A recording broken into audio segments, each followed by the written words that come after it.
Good afternoon, everyone. You're listening to My Conscious Dad on your hometown station, AM 1220 KHTS. I'm your host, Jasmine Urbina, here in the studio with my dad and co-host, Alex Urbina. And today, as promised, we are going to talk about the after effects or the aftermath of the relationship course that we did this weekend. You say it like it was traumatic. It was emotional, so that's where those terms came from. So tell me a little bit about the emotion. What I'm curious to know a little bit is, what was the breakthrough that you had? What were some of the aha moments you had?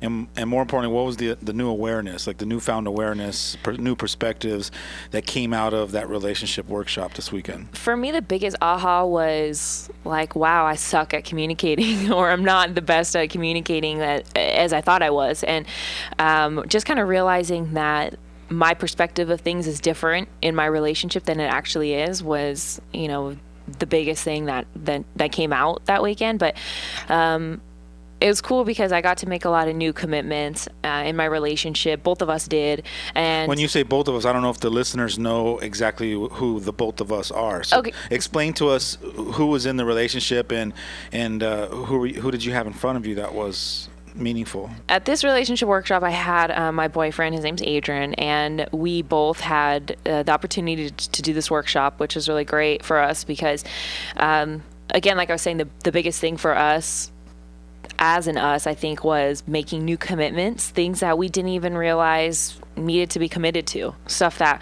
was like, hey, this is the effect of our relationship when we're not being conscious and not paying attention to this or that, so let's make new commitments. So we made a lot of new commitments, and that's stuff like I'm really excited to jump into because it's new and it's a little bit scary. And I think that's the exciting part is like, the knee shaking and I don't know, but I'm going to do it anyways because I trust you.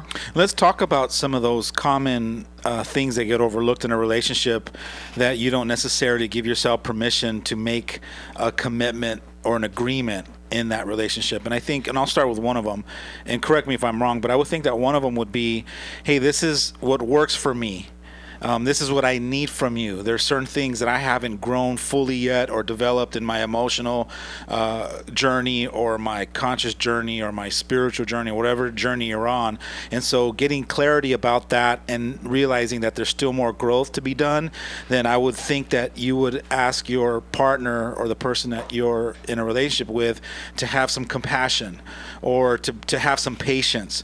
And so I would think that those commitments that you're talking about would be you clarifying that with him or her, saying, hey, I'm not really fully spiritually grown yet when it comes to being patient or being compassionate in this area. I still need your support, and so this is my request of you. Does that sound more like one of the starting points of what new commitments you could have some clarity that needs to be created for your relationship to win? Yeah, definitely. And what I was hearing you saying a lot was, hey, do I have permission to trust you, or can I trust you?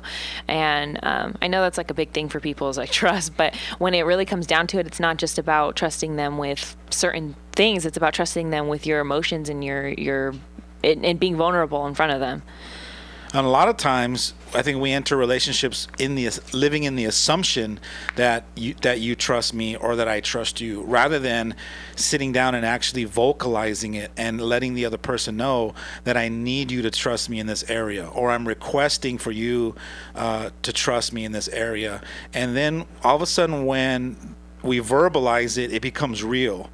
When we enter in the relationship with an assumption, it's not real. We don't own it like it's precious. We don't own it like it's important to the other person. We don't take it as though it's precious, that it's sacred. Yeah, I think, like you said, the assumption, but the word I would use, because I guess I haven't really learned to let go of this word, is expect. I expect somebody to trust me, and I expect that I can trust them too. So sometimes I think we don't clarify that. Like you said, there's no setup point to say, hey, let's talk about this. You can trust me, because we're so unconscious, or sometimes I'm so unconscious that I just expect it. And it doesn't really work out that way. And then sometimes the aftermath, it could have been avoided if I would have just had that conversation. And then we also can look at some of the assumptions that you could be living in when it comes to expecting them to trust you and for you to trust them. And some of those illusions you can be in is that they've never had a relationship before where they got hurt.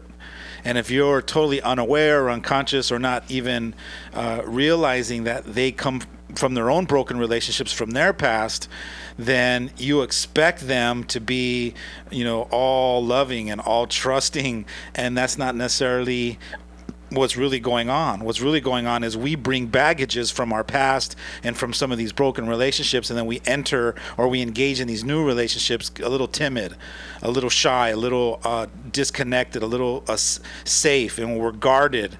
But you're living in the assumption or the illusion that I don't have those defaults, that I'm not bringing those things with me into this relationship. Yeah, we all do. So it's kind of I do this thing where I kind of believe that if I wouldn't do this to you, I wouldn't expect you to do it to me, just because it's not even in my mind, since I'm not the kind of that person that would do so and so. But sometimes I do the opposite. So, I've been hurt in relationships, and I expect him to not bring any of the past into it, but I'm allowed to. So sometimes I make exceptions for myself. So that's also another important thing to realize, that if I'm going through it, it's possible that he could be going through it too. And I would hope that you would come to the conclusion that obviously that's not fair for you to have that expectation for him, but yet you get a pass. Right. And then you guys, obviously are in a disagreement or an argument, and at a certain point he's gonna go, wait, let's get some clarity here. So you're expecting that from me, but yet it's okay for you to do it. Right. Yeah. And another one of the big commitments that we made this weekend that I would like to share, just because it works for everybody, is we made a commitment to check in with each other every time we see each other. So for us, we are long distance, so we only see each other on the weekends. So it's important for us to check in on the weekends. But even if you're married and you wake up next to that person every day, it's important to check in with them. That's kind of, I think a lot of relationships do that in a everyday kind of way, like, hey, how was your day? And that could be an invitation to open up about everything, not just about your day, but this is how I've been feeling lately. So just little things like that, I think. If I came home and my husband was like, hey, how was your day? That right there is just already permission for me to say everything, not just how my day was. And let me clarify a little bit more about what a check-in is. When we're in relationships, when we use the word check-in, a check-in is an opportunity for both individuals to have what's called a clearing, or a safe space. And that safe space could be a 10-minute space or a half-hour space, but it's a designated space. It could be in a certain area, like your living room or in the car before you walk into the house, or it could be any in the backyard, anywhere where you've declared this is the safe space for you and I to have what's called a clearing.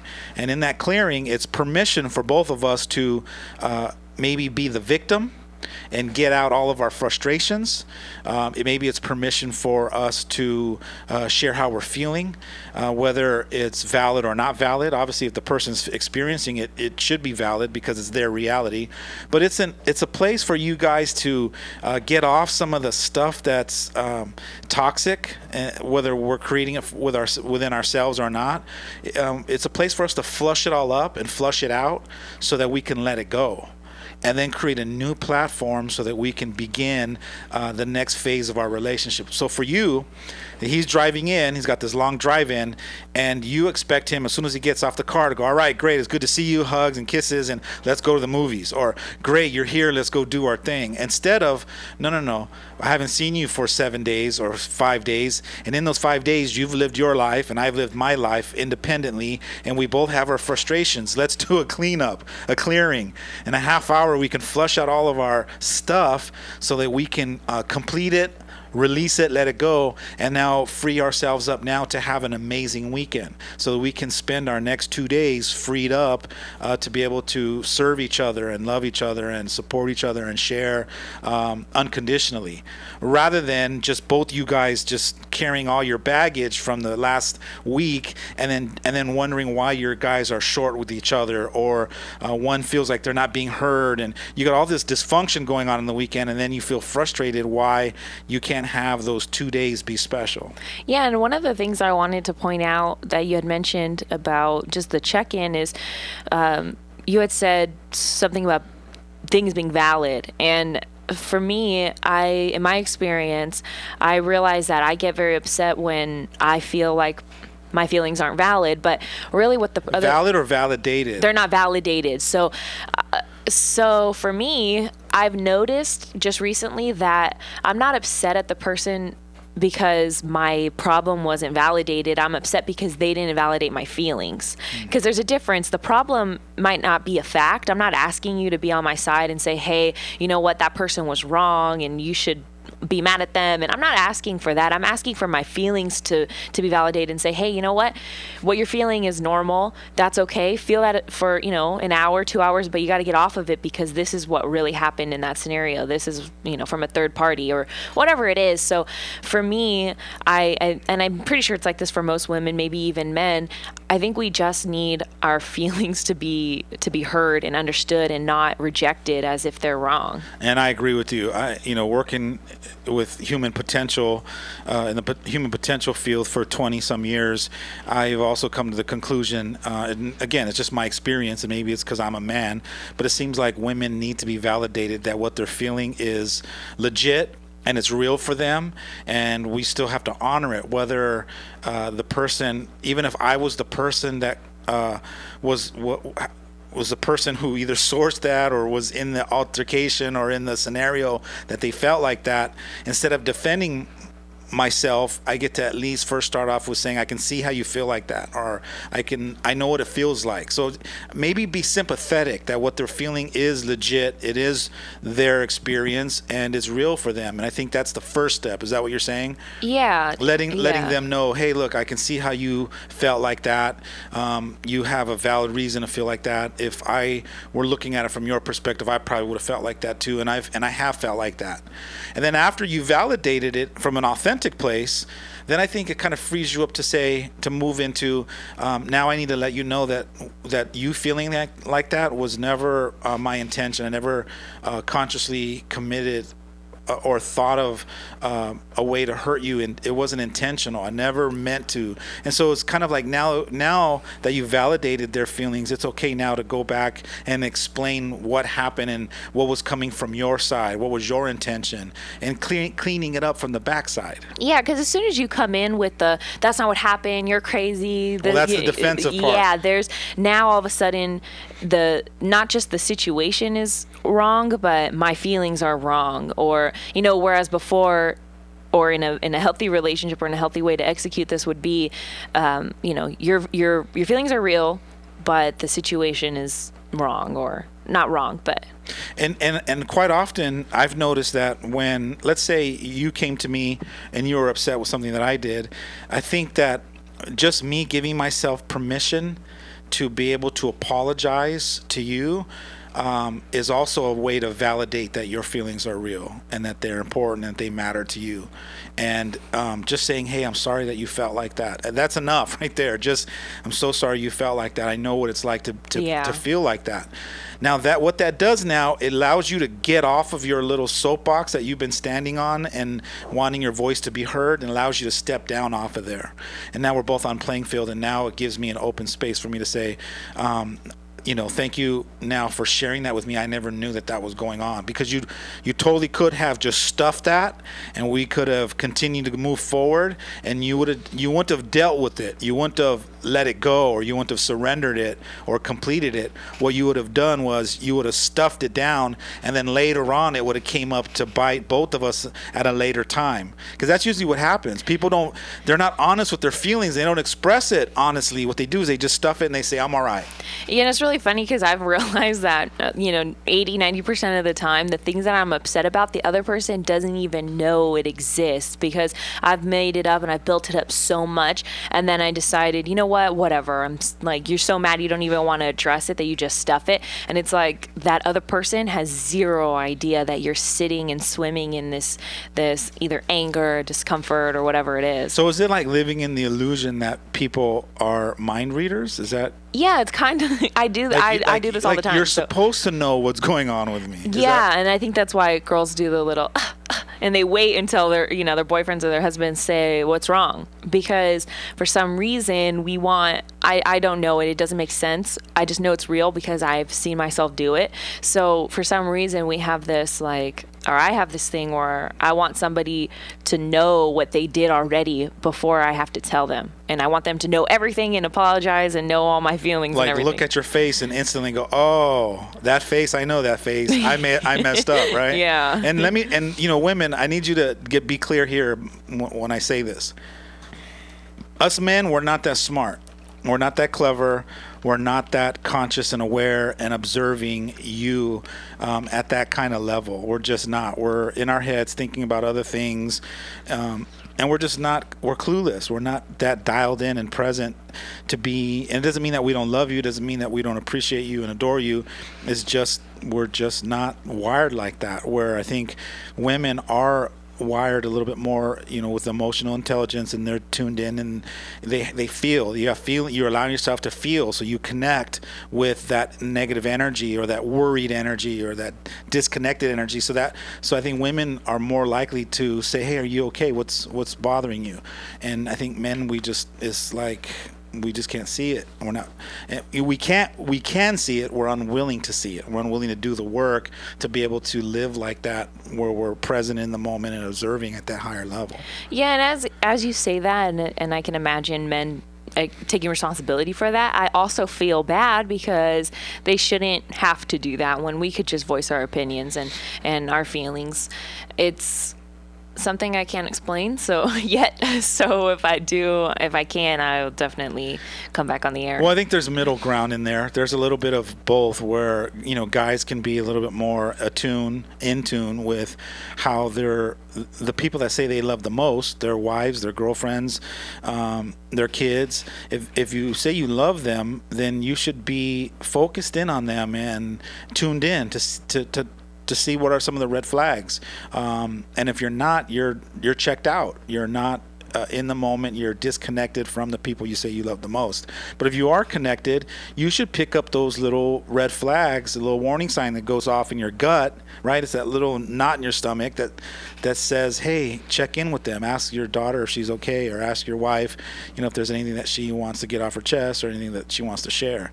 So there's the guy on that end. And then the woman on her end is, hey, they're not mind readers. I need to learn how to communicate when something is going on. I need to learn how to create a safe space for me to vent it out or get it off my chest. Yeah, and I think the checking in part is really important. We always talk about this with parents and kids, and now we're talking about it with relationships. But in any relationship that you have with anybody, even if you don't notice that there's any type of thing going on with that person, why not check in anyways? It's like just every couple days, every couple weeks, whatever it is, however often you see that person, just check in and see what's going on. Just even if it's, hey, how's your day? And like opening up new ways to have that person share is going to mean a lot, because that's ultimately, especially for women, ultimately that's what we want, is someone to say, hey, what's wrong? So golden nugget this weekend is safe to say that you realize that there are things that you're doing unconsciously in your relationship that is not setting you up to win. And one of them is when you guys are getting together and not being around each other for a good long period, is to check in, have a clearing, give a safe space, create a safe space and permission to share some of that stuff, flush it out, get off it, let it be your past, so that you can start reinventing yourselves in your relationship moving forward, minute by minute, hour by hour, day by day, until that Sunday night where you give him a hug and he gives you a hug and you guys feel fulfilled, like you really shared. Some people in a weekend can create such a magical experience that some people in 30 days living with each other all day long don't even get to create. And I think that's what's important, is that you guys, because of the circumstances, you don't have the opportunity to be around each other in the same city all the time, every day, right there, next to each other. But you guys can still create something powerful and meaningful in 2 days that some people don't create in 20, 30 years. By your ability to be open and honest and sharing deeply like that, you guys can create an extraordinary relationship. Yeah, and all of that has to do with just being conscious of what's going on and our commitments, just keeping to those commitments, and then even adding new commitments. And that's what I'm excited about, is because we have, our little list of 3 or 4 or 5 commitments, but it's going to be more exciting to, after we've committed so much that we just now unconsciously can do it, and then be able to add more to the bottom end. That's right. It won't be a commit. It won't be a, hey, let's sit down and clear and ground. It'll almost just be something that you guys just, it's like breathing. When you guys Right. get together, it'll, maybe he's driving in or you're driving in and you guys meet up for dinner, and that dinner that first 15 minutes of that dinner just ends up being your clearing, your time to kind of just get centered and grounded, and then from there you just kind of skyrocket off into your weekend and create some magical moments for yourselves. I'm excited for you. Thank you. Me too. I'm excited for the both of you guys. It was a little challenging, I think, for him for the first time to be in a training room, and all the emotions come up and the fears, and maybe some of the limiting beliefs come up about not being used to sharing out loud in front of other people and all that kind of stuff. But I'm so proud of him for him sticking it through his guns and opening up and really going to the next level. It was cool. It was a really amazing experience to watch that. Yeah, I'm proud of him too, and I'm also very excited to get back and share some of our more deeper experiences. So we'll be right back with more of My Conscious Dad right here on your hometown station, AM 1220 KHTS.